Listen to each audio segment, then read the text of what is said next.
on the line. And Eric Menk, his first touch, looking to score immediately. And he did very well from the free throw line last time out. I think he went 10 out of 11. You know, no, make that 12 out of 13. Sorry, and this is the side that the barangay loves to see. The semblance of their team being intact, being complete, injury-free, but that's easier said than done. Let's see if they all three can combine. Our Helterbrand was also available, and he played in the last game. That's true. A big factor here in this lineup of Barangay Ginebra is the presence of Willie Wilson. Right there, Willie Wilson made Rally Del Ocampo miss his first attempt, although he got that second one. Wilson's presence gives a lot of allowance for Eric Menk to freelance. And if it's not Eric Menk, it's Enrico Villanueva. So he makes the centers play so much better by his presence. 11 on the shot clock. Ranidel scoring earlier for Talk and Text. That comes within 6. Shot from the corner, up and out. Alapaga contested for the Carom. Cardona refuses to attack against 4. Sends it way outside to Velasco. Dillinger floats in the air ball. And we rush with Ginebra the other way. It's a 3-on-3. Selena Cruz does not force it as well. Well, no numbers there for Barangay Ginebra. Willie Wilson and Eric Menk slow to go up court. But they're not really looking to step up the pace. I mean, they don't want to engage Talk and Text in a running battle. As you see, another foul here committed by Talk and Text. And Chot Reyes down on his knees, begging for whatever he wants. Oh, that's a foul. That's very clearly a foul. Yes, I think so. And that sends, as you mentioned, the penalty tag against. And finally, a technical has been slapped against Chot. Well, Chot Reyes is aghast because once again, Talk and Text in foul penalty situation. And there's a technical free throw going to be attempted here by Cyrus Baguio, but Nick Balazo very clearly committing the foul, trying to push Eric Menk away from that low block.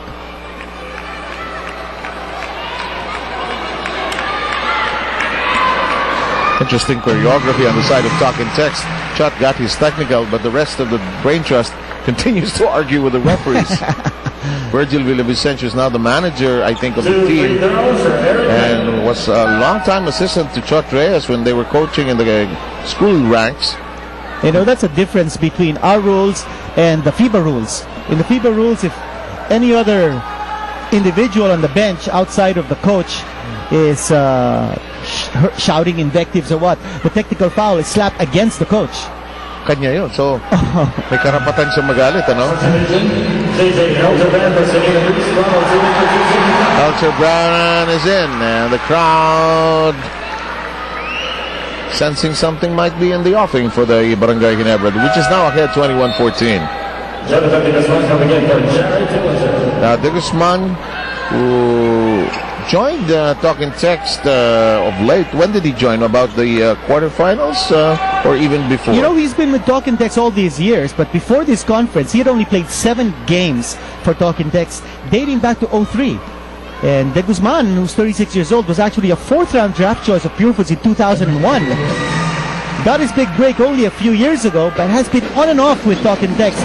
But staying around as a practice player, now getting his big break because he's a defensive player. And Coach Chot Reyes is looking to match up. Jonathan De Guzman is there for defensive purposes, and he'll go up against J.J. Helderbrand. Tobit with a Kalawit rebound and balancing himself in the air as well. Dances in the box, and a foul whistled against Talk and Text. And this is driving Coach Chot Reyes bananas. This penalty situation.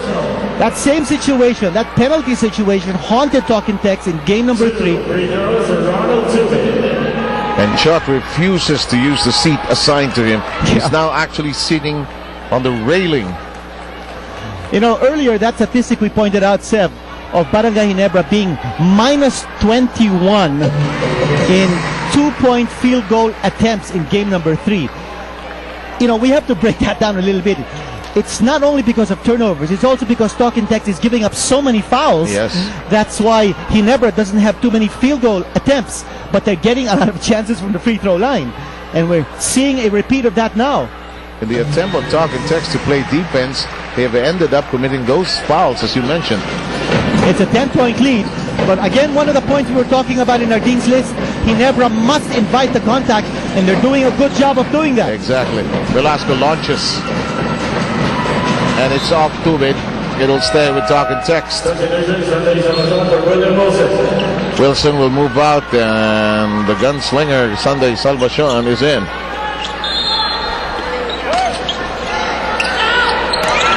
Nice setup. Nice setup. Well done play.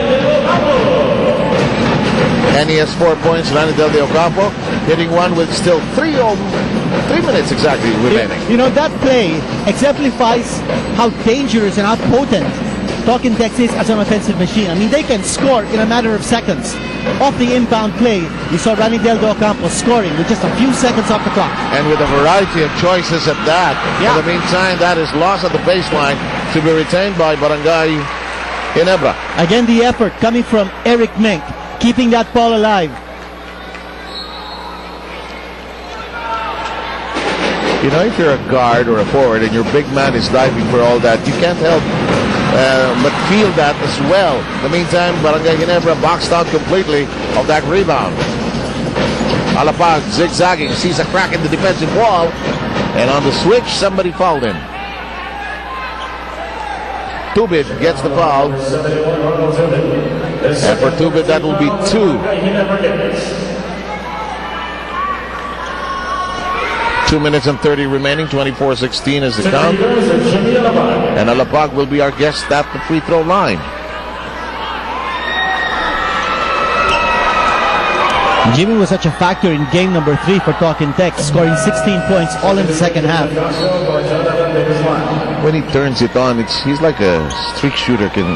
That's hard right. To stop. As you take a look at the upcoming All-Star Extravaganza. And that's going to be a major event, not only in the U.S. with the NBA, but all over the world. Everyone's looking forward to watching Kobe Bryant, LeBron James, all on the same floor. In the meantime, here's the corner flip. Yes! Tubid nails a 3, and he has 8 points. Well, he's due to explode. He only had 4 points last time out. Alapag, offensive foul.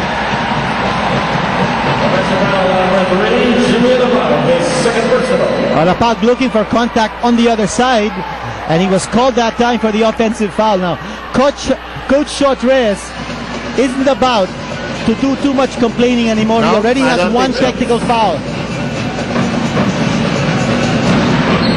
Take a look at inviting the contact. That's a big check mark for Barangay Ginebra, as the Kings already 12 out of 14 from the line, while Talking Tex 4 out of 5. We're only in the first quarter.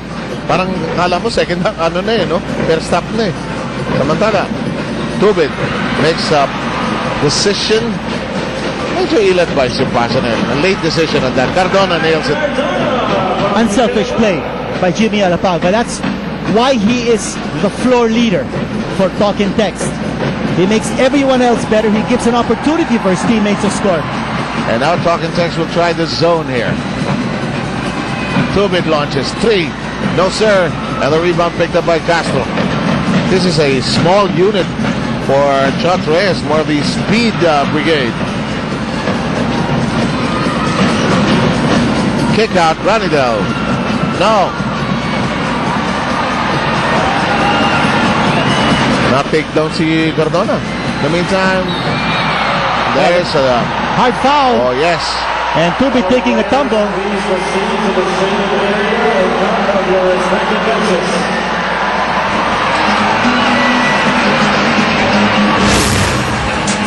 You watch it right here.